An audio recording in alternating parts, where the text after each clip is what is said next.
How's it going, guys? This is TacTixHD here, and I'm bringing you an NHL 12 demo review. And I'm going to basically be talking about everything there is to know about this demo. It's been out for about a day and a half now, so I've pretty much experienced everything there is to experience. And there are three playable game modes: Play Now, Be a Pro, and Ultimate Team.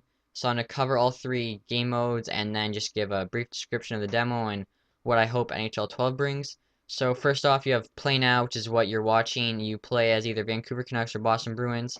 You get to play in the third period of the Stanley Cup Final, and it generates a random score for the game to start off at, which is kind of dumb. So you could be down 6-0 and you can never come back, or you could be winning 6-0 and have no fun.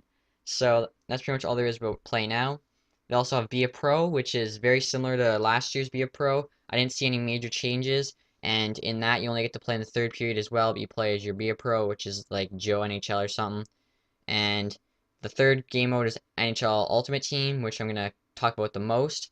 And I was hoping that they would have went more towards the FIFA Ultimate Team and took a lot away from what FIFA had, but unfortunately they kind of just stuck to the NHL Ultimate Team. And right here you'll see I'm fighting. Fighting is the exact same, so I wanted to say that quick.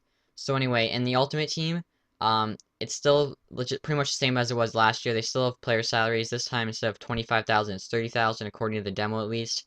They added injuries in, which makes a lot more sense to have injuries in hockey than soccer. Even though in both sports they get injured, hockey has way more injuries than soccer, at least major injuries. I don't want anyone to like, debate that.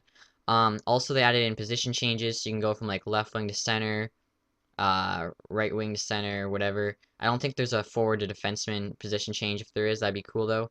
Or a certain extent, it should be like a player has to meet certain characteristics, like for instance, have a defense and checking skill of so high, even though they could be an offensive defenseman still. And that was pretty much all I noticed in the terms of like the cards they have. I didn't see any like fitness cards or morale cards or anything like that that FIFA has. And I also noticed that the chemistry is still very hard to get good chemistry. Like the best chemistry I had on a line was like 77 or something. Because basically in NHL Ultimate Team, the only way to get 100 chemistry is to have the exact NHL team like Vancouver, which is good, I guess, in some retrospect, some aspects, but it's also bad in others. Sorry guys, it's like really late right now. I'm trying to do this commentary.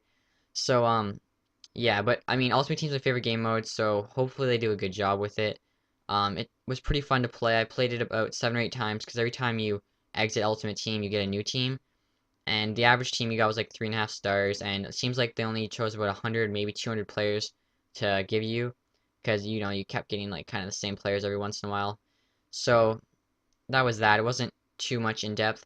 As well, they're gonna have the Winter Classic in NHL 12, which unfortunately you weren't able to play. As well, they're gonna have Legends, and unfortunately you're not able to have Legends in this. My friend told me that if you beat the demo Ultimate Team tournament, that you'd get a Legend to play on your Ultimate Team for the demo. And then after beating the demo, I found out he was lying, so he's an asshole. Just wanted to mention that. If you want to go to his YouTube, it's Justin Starling 25, I think. I may be wrong, but yeah, that's his YouTube.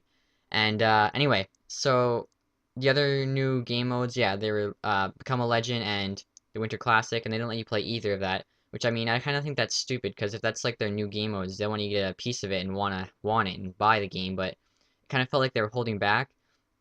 Me and my other friend both noticed that too in the demo. Not once were we able to break the glass after playing several games, so I don't know if they just didn't include that in the demo. They also didn't have the rosters completely updated. Thomas Caberlet and Michael Ryder are still on Boston, and Rafi Torres and Tanner Glass are still in Vancouver. Pretty sure those are the only moves that happened with these two teams. Um, which, I mean, it's not a big deal. Also, forgot to add this. My friend pointed this out, and I didn't even realize. In the demo, if you look, Roberto Luongo has his beige goalie mask, which is true to real life. But Tim Thomas is wearing a Boston Bruins colored goalie mask when really he wears that white cage. And I think that it would be way more cool if they'd have him wearing that white cage because they just make it more unique and more authentic. And you know that's Tim Thomas, not Tuukka Rask in it. And I mean, if they can do everything they can do with the player's facial characteristics, I don't see why they can't, change his goalie mask. Maybe they're being lazy. I really don't know, but that's just my 2 cents. And so now just to talk about the actual gameplay, because I haven't said anything about that. It's very similar to NHL 11. Your player is able to move easier. It seems like the skating's a lot more authentic. The checking's a lot different, I think, and I say a lot kind of loosely, but I mean, in NHL 11 you usually throw those big hits. It doesn't seem like there's many big hits in NHL 12. Also, size does matter. Like Char is much harder to hit in this game as well. He hits a lot harder. You can't really move him off the puck. You can see right there he was just moving both Sedin twins by himself out front of the net. So I mean, they have size play a much bigger role in this game, which is very good, I think, because I mean, size plays a huge role in the real NHL. And yeah, I think that's about all I had to cover. I hope I didn't miss anything. And in regards to NHL 12 Ultimate Team, I want to show you guys the best team I was able to get. So I played, like I said, I played around 7 or 8 times, and the 7 8 times playing, this is the best team I got. So I got a 4.5-star team, and my first line was Sean Bergenheim, Steven Stamkos, and Corey Perry. My second line was Mason Raymond, Manny Malhotra, and Martin Havlat. The third line was Taylor Hall, some guy, and Nathan Horton, and then the fourth line was 3 AHL players, all 74, and I had 89 offense, 84 defense, 87 goalie, and I almost went over the salary cap. I think that would have been funny if I went over salary cap. And then my D was Lindstrom, Shattenkirk, Fowler, Tobert, some guy, and Ryan Murphy. And then my goalies were Tim Thomas and Jonathan Quick, so 2 really good goalies. And then I just messed around with the power play, penalty kill, or this is still power play, but power play, penalty kill, shootout, and all that stuff. And before this video ends, guys, I think it's going to end about 15, 20 seconds from now.